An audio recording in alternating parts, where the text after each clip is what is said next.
There's the satellite presentation this afternoon in Texas. Part of being a good forecaster is knowing where all the clouds are coming from, being able to identify anything on the satellite picture and have a pretty good idea what its origin is. Well, obviously the convective elements like this cumulus that you see here, the stuff up to the north, this is all from afternoon heating. But how about that cirrus? That's kind of unusual for June in Texas. Well, typically when we see cirrus during the warm season, we immediately suspect convective debris. Now, one way we can check on that is to go to the infrared and run that back. So here's Texas. That's all the cirrus cloud showing there in the enhanced color scheme. And if we run that back, see how that traces right back into Mexico with these anvil clouds right here across the northern plateau region. So that explains where a lot of the moisture in the mid and upper levels of Texas is coming from. And we do have a trough out in that part of the continent, and that'll change the weather picture over the next few days in the south central and lower Mississippi River Valley region. And there's the weather picture across the U.S. on this Friday afternoon. You can see up there in North Dakota some very hot temperatures, 105 at Bismarck. Now that might seem a little bit extreme, but if we take a look at Wikipedia and look at their climatology, we can see that their record is actually 111, so we're nowhere near that. But 114 for extremes. You can see the influence of the continental location of North Dakota, very far away from moisture sources. And typically in Bismarck, we see a high of about 77. We are in early June, so we're actually in between these. So we should be seeing about 72 or 73. So we're definitely way above average. There's the latest conditions as we record this. Bismarck is the hottest at 105, but we've got 102 at Minot, 101 at Devil's Lake, and 101 at Jamestown. And pretty much widespread 100s across the state. Even up in Manitoba, some 100s. But looking off to the east, yep, Minnesota is also getting it. We've got 95 at Minneapolis-St. Paul, 99 up in the northern part of the state there. I'm not really familiar with those towns, and 91 there at Duluth. And even International Falls, that's often the cold spot, they've got 98 at this hour. There's how the normals stack up at International Falls. The absolute high for June is 101. We are only a few degrees away from that. I don't really expect that to be broken, but we are fairly close. And for Duluth, not any extremes there either. 97 is the all-time high for June, and 91 is not really all that close to that. However, maybe you can see the writing on the wall. These warm temperatures are shifting towards the east, and we're going to actually see those in the Great Lakes region over the weekend and in the northeast U.S. around Monday. And you can see those temperatures in the northeast U.S. coming up into the 80s for Saturday. 85 for Bangor on Sunday. Looks like 89 there in Boston, and 90s showing up in New York City, 95 at Philadelphia. And it gets even worse for Monday. 91 at Caribou, 93 at Bangor, and lots of 90s all up and down the East Coast. Yep, we've got ourselves a heat wave. Still running pretty hot on Tuesday, but it looks like by Wednesday the forecast highs will be dropping into the 70s and 80s.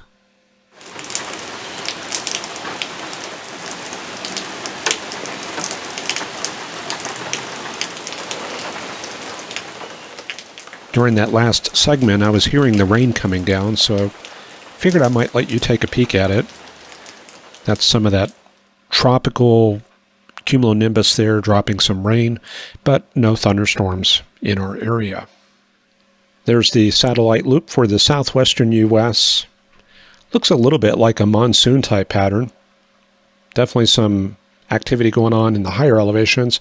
However, you can see that the convection does not extend out into the valley floors. So Phoenix, Vegas, Yuma, Kingman, they're all dry at this hour. And on the west coast there, you can see the marine layer.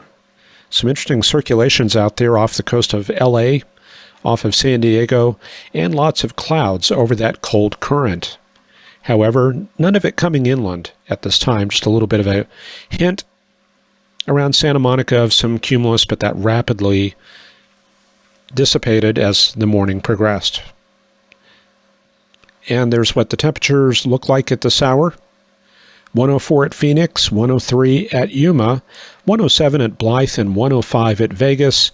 None of these are near any records, but it is certainly a hot day. And then moving across Texas, we've got that stagnant boundary. You can see the convergence in the wind field right along this area here, and that kind of falls apart as you go west. Maybe some evidence of a boundary right in here. And that's part of the reason we're getting this convection in Texas, not only some cooler temperatures aloft, but also some convergence in the wind field through that region right there. Now, on the SPC experimental products, they do have some good tools for picking apart that convergence. If we go to the mesoanalysis graphics, we'll click on Texas and look at that area. I'll start you off with a couple fields here. One is this velocity tensor magnitude. I'm not going to get too much into that, but a lot of times you will see shading along the boundaries. Don't see that as much today. If we go to the divergence and vorticity, that often picks up a little bit more. Now, it looks like there's a slightly heightened area of convergence right there. The convergence is going to be the red shading, actually the red contours right there. That's a convergent area.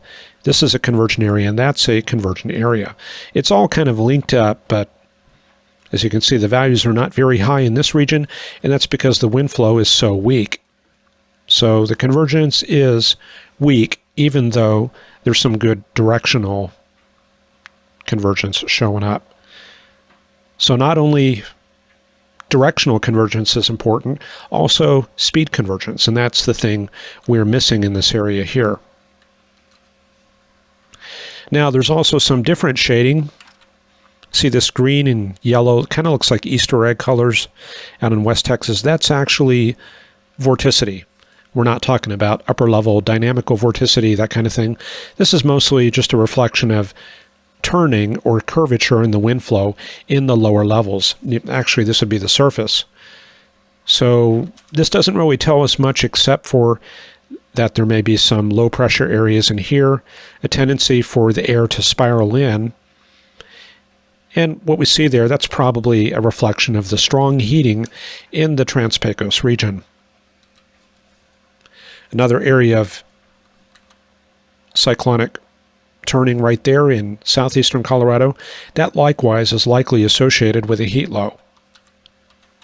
So there it is, the spiraling of the wind flow, and where it stacks up as convergence, that would be this red area right there. So probably the best ingredients for thunderstorms is up there between Clayton and Branson, Colorado, and Springfield, Colorado. Is anything out there? Certainly some convective towers out there around Capulin Volcano, north of Clayton. However, we don't have any deep convection, and that may be because we're lacking moisture. However, that SPC product did zero us in on that convergence region. And we can see that off to the west, we do have thunderstorms on the Sangre de Cristos. Those are going to be orographically generated. So that's due to that strong heating and lift on the mountain ranges there. That's not necessarily going to show up as well in the convergence field because it's not just convergence going on, it's those tertiary wind circulations, the mountain and valley breeze, the orographics. So that's kind of piled up on top of the basic convergence that we have going on. And we'll take a look at North Dakota. hang our heads over the state and feel sorry for them. 105 there at Bismarck. However, they are getting a bit of a reprieve there with development of some what looks like elevated cumulus. There is a frontal boundary up in that area. We saw that on the opening surface map. I don't know if we got enough into that map. Probably have to go back and check that out. And obviously some more towers down to the southwest. So maybe a break, maybe some high-based showers moving through that region. And they'll probably get some of this cloud material that will be moving over later this afternoon. So there's that surface map. If we go up to the north, we see that cold front moving out of Manitoba and Saskatchewan. Behind it, 70s and 80s, and that's down quite a bit from the mid-90s we had yesterday up in Saskatoon. And then just taking a quick look up north at the Arctic regions. Well, cold up there in the Northwest Territories and Nunavut, as we would expect.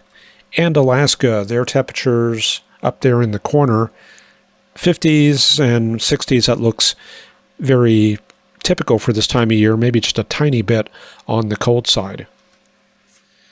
And then taking a look at Europe, stormy out in the Atlantic.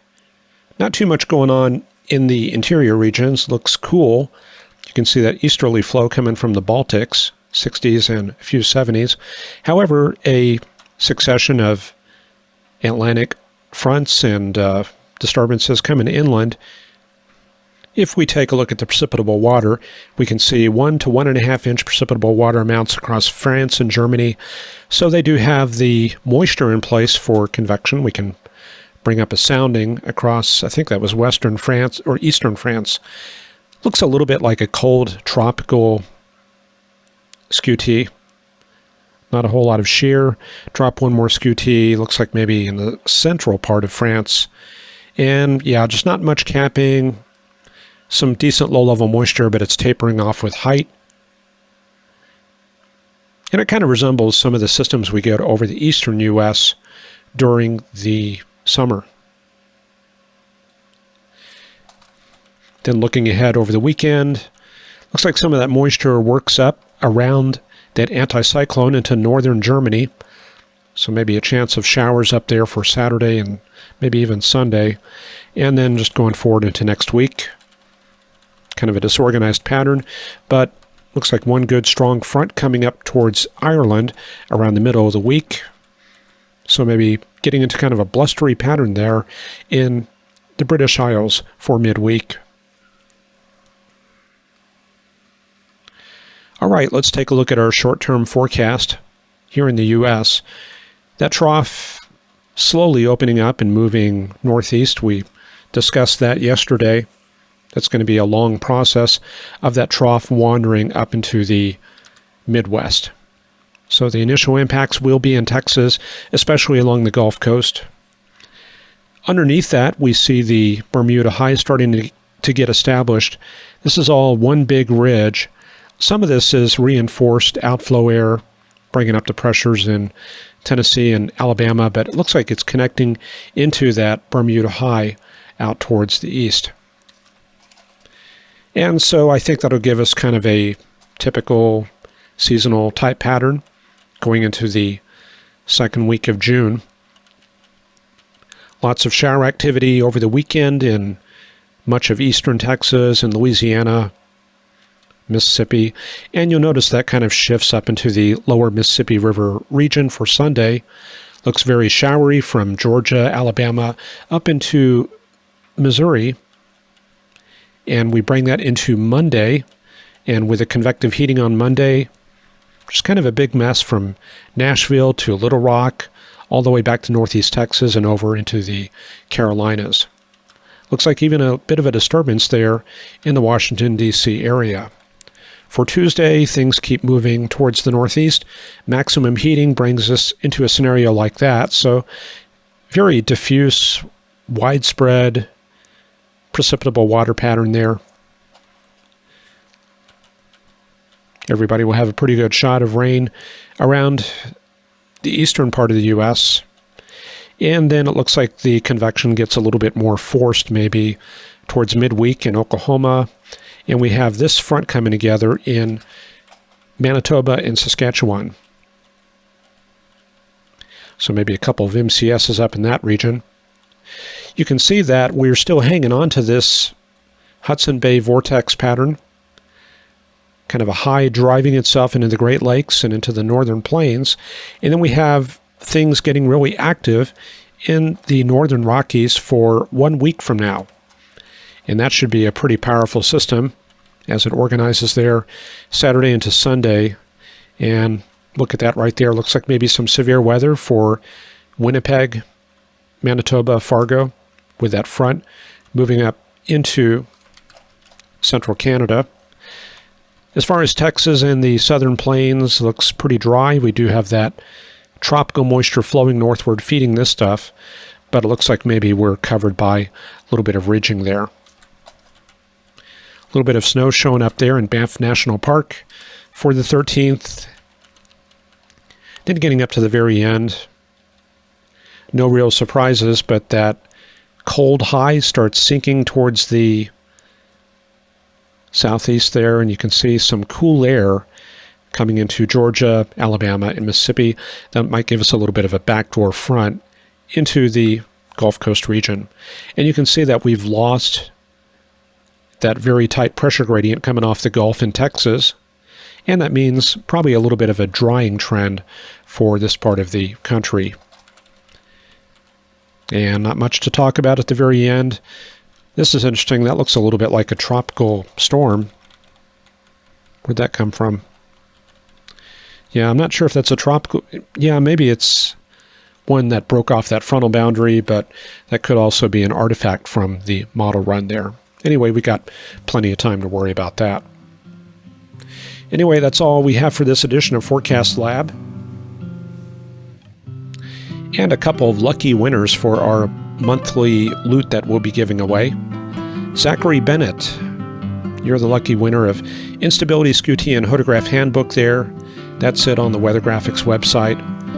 That should get you set up with Instability and Skew-t Hodograph knowledge.